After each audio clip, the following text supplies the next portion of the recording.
si hovorím, že o toto vás nesmiem ukrátiť, ako jem tento šalát, lebo mi bohovsky lahodí. Neviem, párizský šalát celkovo môže byť aj dobrý, aj zlý, ale tento, neviem, čakal som, že bude horší, fakt je dobrý. Možno som len ja bol taký hladný.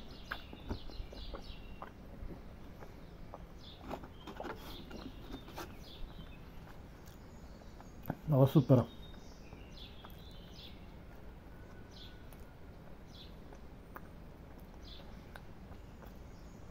Mám aj lyžičku, lenže umýval som ju v potoku.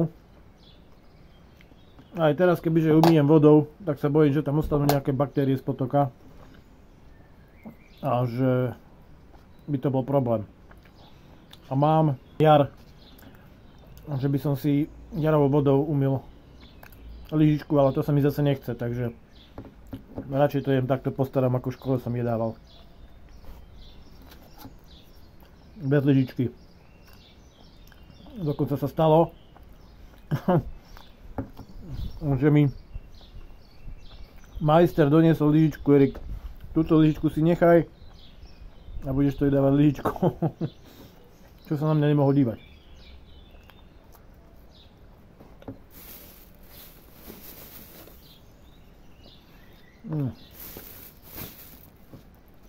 Baječné. Sú 4 minúty po 11. Ja už som niekde pod Necpalmi, smerujem k Martinu. A no, všetko sa to zbehlo tak rýchlo, lebo pozrel som počasie a v tom pozerám, že ide taký pás cez Rakúsko, Čechy, na Poľsko a tiahne to vlastne takto, že od juhu na sever, ale tlačí sa to aj smerom na východ. Je veľká pravdepodobnosť alebo veľká šanca, že keď tu začne pršať, tak už neprestane. Že to bude veľmi výdatné a dosť dlho. Čiže z obavy, aby ma nechytil tento front, tento pás oblačnosti, a už som videl, že začalo poprchať. A teraz to není vidieť, typujem na kamere, to vôbec není vidieť, ale ja mám okuliare, na okuliaroch kvapky, takže pozerám cez kvapky. Je mi to dosť nepríjemné. Našťastie tu už ani nepoprchá, kde som išiel, tu už je to také poslabšie. No, čo som chcel povedať?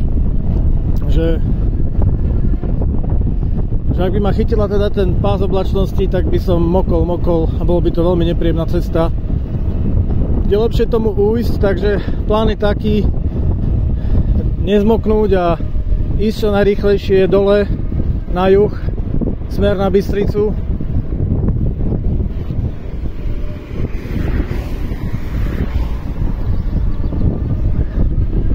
Ja som si v podstate plán tohto výletu splnil, takže keď už sa dostanem domov, to mi stačí a ideálne pritom nezmoknúť. No, hneď z rána som mal veľkú chuť na kávu. Mám, jasné, mám 3 v jednom, mohol som si spraviť, ale si hovorím, na to není čas, treba ujsť tejto oblačnosti, tomuto dažďu a radšej byť trochu predstihu a nemoknúť, ako ma má niečo chytiť.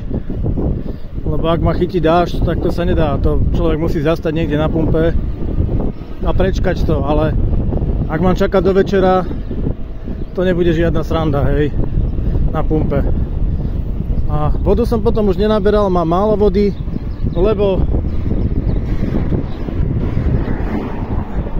po ceste sú benzínové pumpy a zistil som, že benzínky sú ideálnym zdrojom vody zadarmo. Hej, respektíve na benzínkach sú zvyknutí, že ideš ako prvé na záchod, čiže je to normálna vec, že človek ide na záchod, nabere si vodu. Oni ideálne chcú, že by si človek niečo aj kúpil, ale to už nedostriehnú. A ľudia sú naučení, že si potom aj na čo kúpia, takže už sú zvyknutí, že neriešia, že či tam ideš ozaj iba po vodu, alebo nie. Alebo si tam ideš niečo kúpiť, či len na záchod, to je jedno. Takže s týmto problém na benzínkach vôbec není.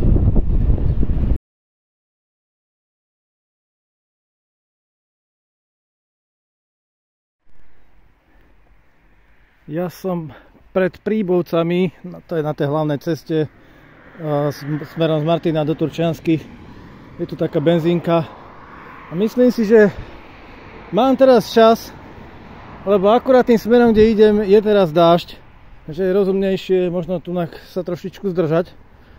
Tak som zbystril, že ideme dať čo uloviť, také ulovky. A pri troche šťastia možno v Turčianskych bude bez problémov otvorené Tesco. Tak by som si mohol kúpiť ešte nejaké keksíky. Aha, voda. Inakšie som si všimol, že není od veci chladiť si motor vodou. Neviem, či je to vidieť, ako lejem tam vodu. Keď len na ten náboj z vrchu, ono to obtečie.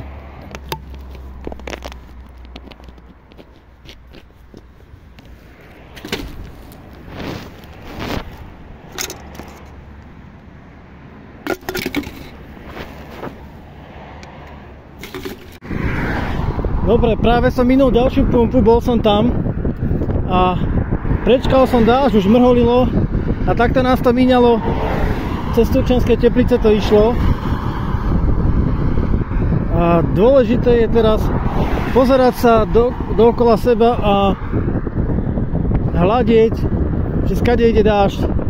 Napríklad tam to je, ale či sa približuje, to neviem.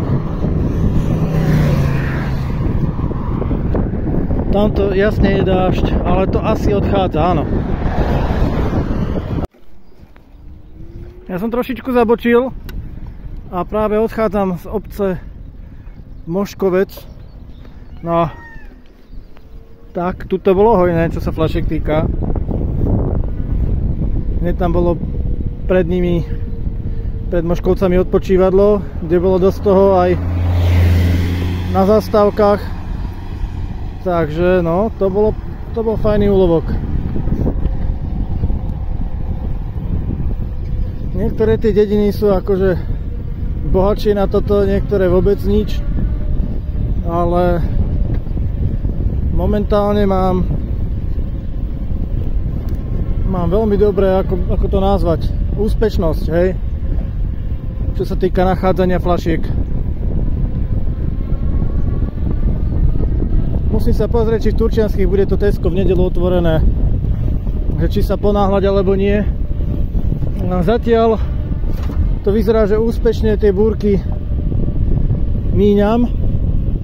Veď možno motorkári vedia, že ako to je sledovať búrky a podľa počasia ísť niekde. A tu je ďalšia zastávka. Je to veľmi nepríjemné natáčať a ešte potrebujem teraz podradiť na prehadzovačke, inak sa mi bude ťažko rozbiehať.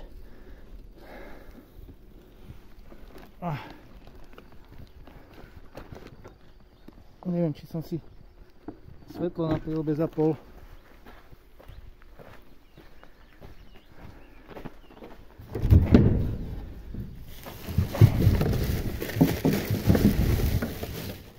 No, tu napríklad nič, ale to absolútne nevadí. Čím viac košov človek nájde, tým väčšia šanca je, že tam niečo bude. Odchádzam z obce Jazernica. Šiel som pozrieť tam obchod a medzi tým som videl, že reku sa púšťa pršať. Tak, že dám bicykel na zastávku a veru sa aj pustilo pršať. Neviem, skade sa to nabralo, ale začalo pršať.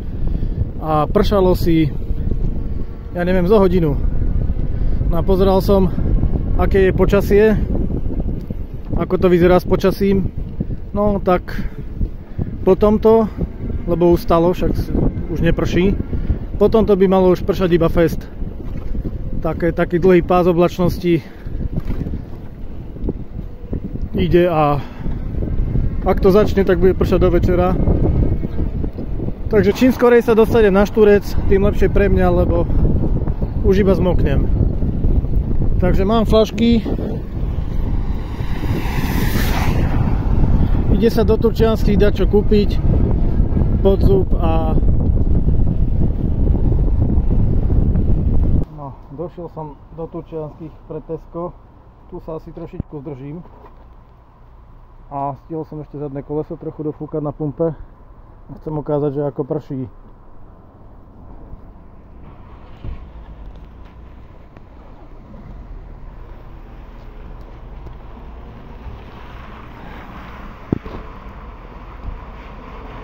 Tak to prší. No, som v Tesku pred flaškomatom, tu si položím mobil, aby ste videli.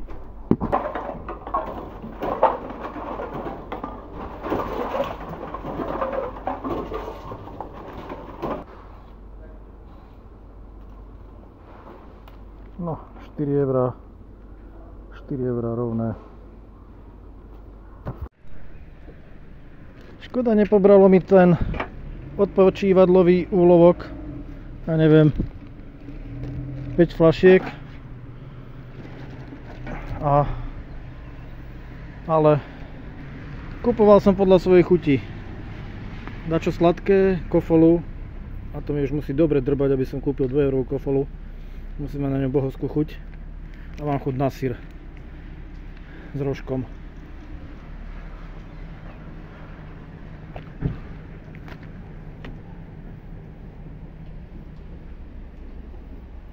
Pozrite sa, ja som stále pred tým Teskom v Turčianskych Tepliciach. Pozrite sa, aký pás oblačnosti tu je. Toto všetko ide takto hore na severovýchod. Si to cvála tento pás oblačnosti. A toto, keď začne, to môže do večera pršať. A tu vidím takú skulinku tunak, že možno toto dojde a bude kus menej pršať. No.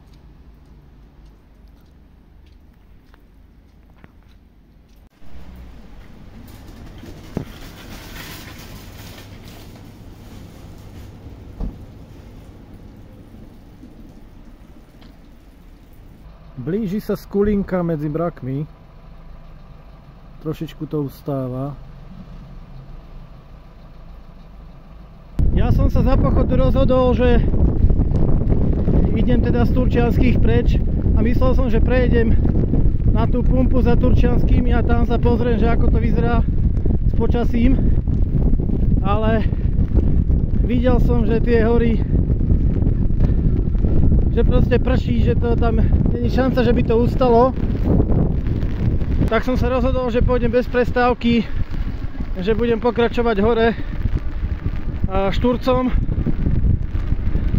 Až hore na Štúrci sa pozriem, aké je počasie. A je lepšie byť čo najviac južnejšie, lebo tam to menej prší, no.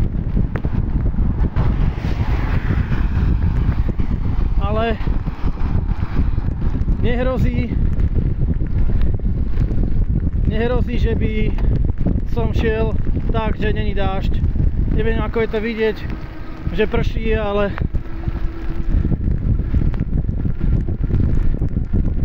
fajne prší, no. Ja to teraz drem hore do Novalmy čo najrýchlejšie a za mostom to prepnem do pomalšieho režimu, ten viac šetrí baterku. Už teraz mi to skáče z 2 paličiek na 1. No a keď je 1, potom z ničoho nič začne blikať a dovidenia. Ale nebojím sa, že by som nedošiel. Mám predsa tú druhú baterku v rezerve.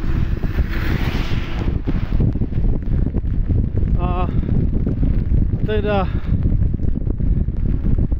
jazdiť sa v pohode dá. No a to, že prší, nie je až taký problém pre bicykel. Malo by to zvládať aj trochu dažďa, aj keď môže kľudne do niečoho zatiesť, hej. Toto už sa rozumie ako striekajúca voda. To je koľko, IP60, ak nejaký kryt je IP50 alebo tak určite to nebude zdravé pre ten bicykel, ale prežije to. Teraz ma ošpliechal.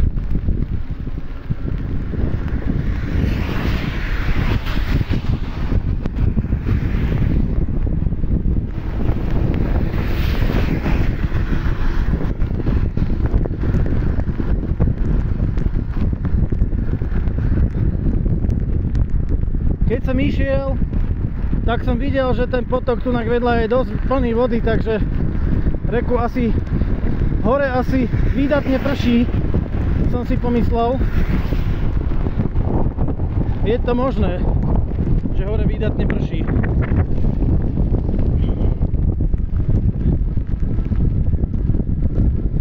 Ale nech si poprší, mne to nevadí. Vodu treba. Naplní nám domašu. Bože, ten most v akom stave to bolo.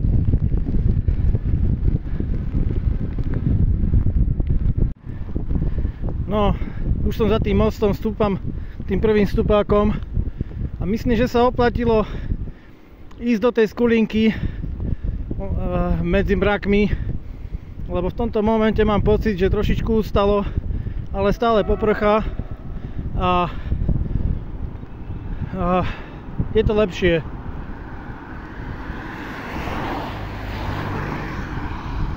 Je možné, že hore Šturcom bude mať takto celý čas. Iba takéto mrholenie so slabúčkým dažďom. To by bolo fajn. Asi tu bola dobrá voda, dobrý lejak. Pozrite sa, čo štrku tunak z tej cesty vymlelo. Ja som hlavne rád, že tá duša, že to, čo som vymenil tú dušu, ono sa to mohlo aj nepodariť. Mohol som ešte po ceste schytať nejaký defekt, ale vyzerá, že to drží,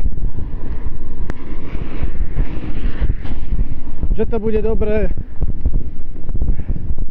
takže ja som spokojný. Pozerám sa na počasie, že či by sa oplatilo hore na Šturci počkať pod tou striežkou. Zatiaľ to vyzerá, že hej, tu je taká skulinka tiež.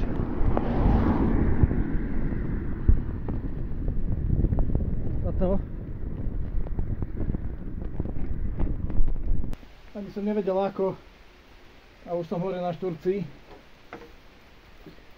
Nechcem sa tu veľmi zdržovať, ak mám vychytať silný dážď, takže idem hneď pozrieť na počasie a zariadiť sa podľa toho, aké bude počasie. Ale čo tu ja nevidím?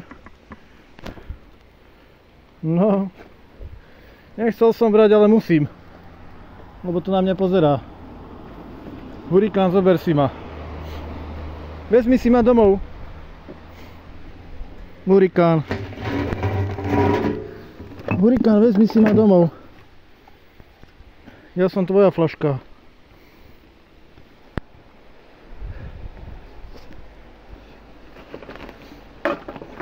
Inakšie na podiv, ten ventilátorik si poctivo ide aj počas dažďa. Ja tam znova vidím skulinku.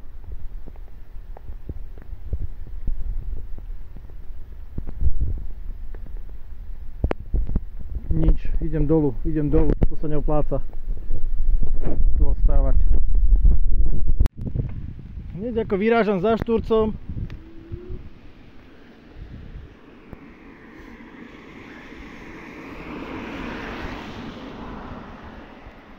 na mňa číhajú takéto pokušenia v podobe že to na teba kričí jej z diaľky. Že to musíš zobrať. A asi sa pýtate, ako veľmi premoknutý som. No, mám mokré tieto nohavice. Cítim trochu, že dakde je už aj slipy, že mám mokro tam. Rukávy, tie mám komplet mokré. Takže cítim, že som mokrý. A cítim, že ako keby mi už niečo stekalo po hrudi, dá sa povedať. Že asi po tade som mokrý, ale potom už ten spodok som suchý. Ale takéto oblečenie má nevýhodu, že človek sa spotí a je vlastne mokrý aj z toho. Presne na toto miesto som sa chcel dostať, lebo brzdí ma nič, idem ďalej. Lebo chcem nechať vychladiť trošičku tie brzdy. Neopláca sa to ničiť, prehrievať tie kotúče.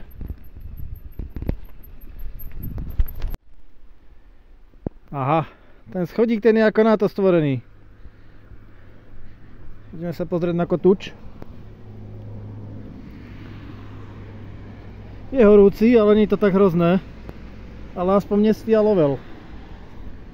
Keď už sfialovie, tak to už je zlá známka. Au, tento zadný, ten je v horšom stave. No a pozrite sa na to, že som šiel z Netspalov na jednu baterku a mám dve paličky. Pri ich zaťažení to je tak jedna. Hej, tak to je celkom slušný stav baterky. A veľmi som sa nenamakal, ale zašportovať som si zašportoval teda. To hej.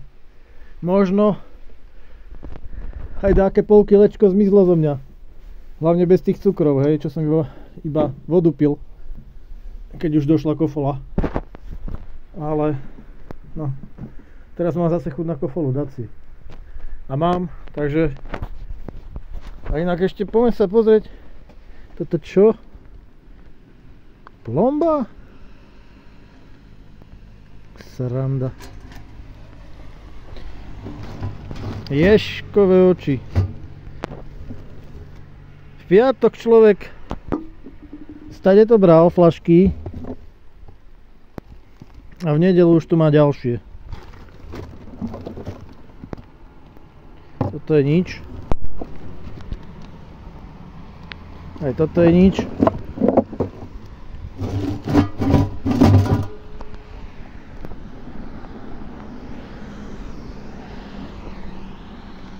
A tu vyzerá, že nič.